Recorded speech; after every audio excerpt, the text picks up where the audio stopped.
Hello, my name is Sophia, and I will be presenting my paper entitled Analyzing How Female Politicians Are Represented in Magazine Profiles, which I wrote in a Politics of Feminism course taught by Professor Okura. This project aims to explore how female politicians are portrayed in magazine coverage, utilizing 30 magazine profiles of female politicians. The existing scholarship on the subject of media representation of female politicians has found recurring themes, such as a disproportionate amount of gender-based scrutiny and a focus on female politicians' competency and inner lives. Furthermore, within the existing scholarship, there is analysis of the onus on female politicians to perform their femininity in a precise, socially acceptable way. They are expected to assume the masculine traits associated with leadership, whilst also appearing feminine, but not to be too feminine as to invoke the misogynistic criticisms that deem women unfit for office. Of the samples analyzed within the study, clear themes emerged. Firstly, more than half of the coverage was written by female journalists. The majority of the articles delved into the personal lives of the women, and even more made the identities of the women a central part of their coverage.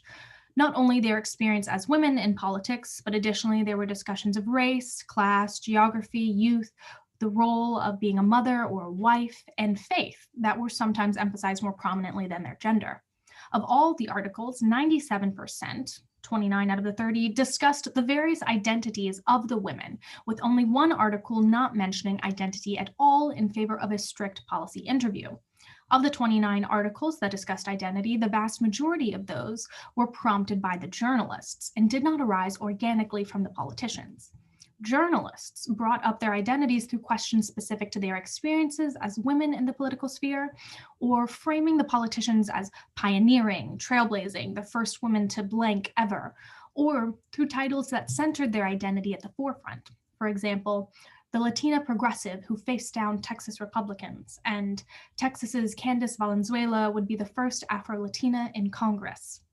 Due to the emphasis on identity and the personal lives of female politicians, discussion of policy initiatives and legislation was not ubiquitous within the media coverage. 4 articles failed to address any policies at all, instead focusing solely on other topics. Discussions on specific policies were more common in the coverage of state and local officials, whereas politicians at the federal level more commonly discussed politics abstractly without elaborating on specific legislation. However, the discussions on policy and identity were not mutually exclusive. For example, it was a recurring theme for women to discuss how their identities informed their policies and advocacy for specific marginalized groups.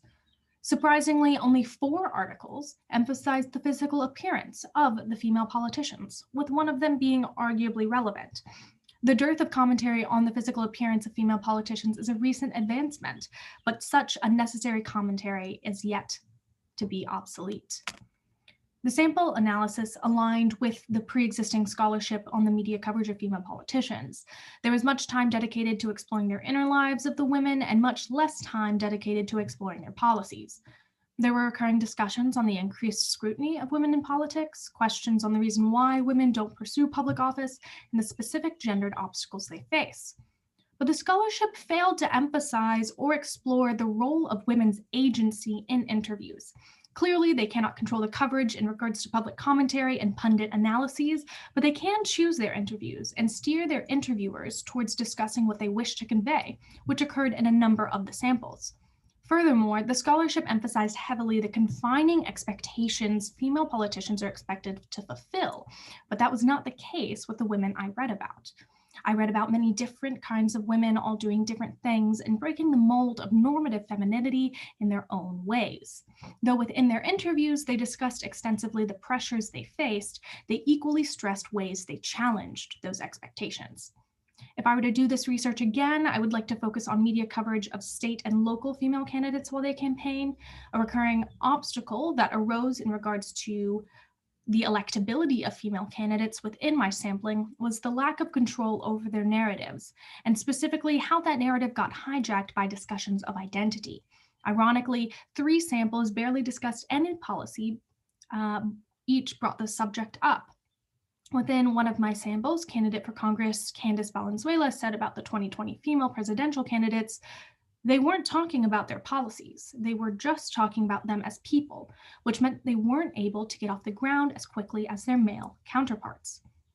By analyzing the coverage of female candidates, I could discern how their coverage is dedicated to discussing their womanhood and other identities compared to introducing herself as a political candidate to her constituents. From there, a comparison could be made to the male candidates in their race in an effort to document if their coverage allowed them to more effectively introduce themselves to their constituency. Thank you.